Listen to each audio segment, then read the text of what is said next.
আসসালামু আলাইকুম। Monira blog kitchen থেকে আমি মনিরা বলছি।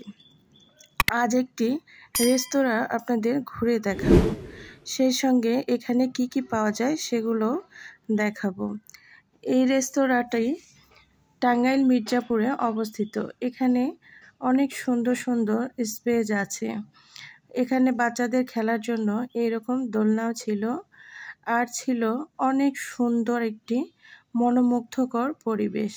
সন্ধ্যার বেলায় বা 10টার আগে পর্যন্ত, রাত 10টার আগ পর্যন্ত এখানে কিন্তু জমজমাট আয়োজন থাকে।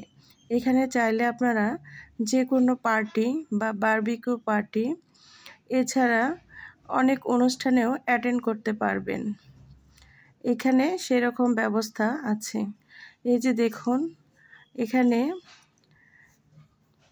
হান্ডি মাংসগুলো এখানে তৈরি করে থাকে, বিফ, এরপরে হচ্ছে মাটন, এসব পাওয়া যায়। এছাড়াও বিভিন্ন রকম খাবার পাওয়া যায় এখানে, বিভিন্ন রকম চা, ফাস্টফুড জিনিস। এরপরে পাওয়া যায় এখানে দেখুন, এখানে কিছু সি ফুড ছিল, কাঁকড়া, তারপর এখানে ছিল মাছ, স্কুইড, এরপর ছিল অক্টোপাস।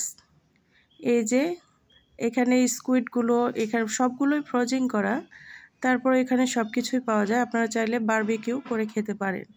বারবিকিউ পার্টি দিলে এখানে সুন্দরভাবে তারা তৈরি করে দেবে। আর এই যে এখানে ছিল একদমই মাঠের মাঝখানে, এখানে কিছু মাছ, এই যে দেখুন অ্যাকোরিয়াম মতো তৈরি করা, এখানে মাছ ছিল। আর প্রত্যেকটা স্পেসগুলো দেখুন কত সুন্দর। এখানে কিন্তু যদি আসেন আপনার মনটা একদমই ভালো হয়ে যাবে। আর এখানে ছিল চায়ের একটি স্থান, এখানে বিভিন্ন রকম চা পাওয়া যায়, তান্দুরি, মটকা, আরও বিভিন্ন রকম চা এখানে পাওয়া যায়। আর এই যে এখানে কোনো অনুষ্ঠান করতে চাইলে এখানে স্টেজ আছে, এই যে এখানে বসার বিভিন্ন জায়গা আছে, এখানে বসে আপনারা সুন্দরভাবে অনুষ্ঠান পরিচালনা করতে পারবেন।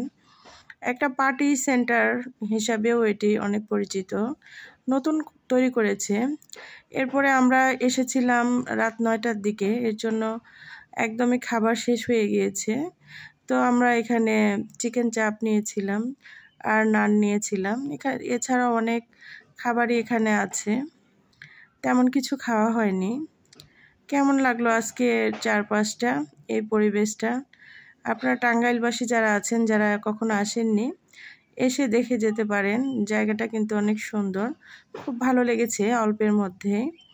তবে আগে থেকে যারা আসবেন তারা কিন্তু শুক্রবার 10 তারিখ থেকে 15 তারিখের মধ্যে আসবেন না, এই সময় প্রচুর পরিমাণ ভিড় থাকে।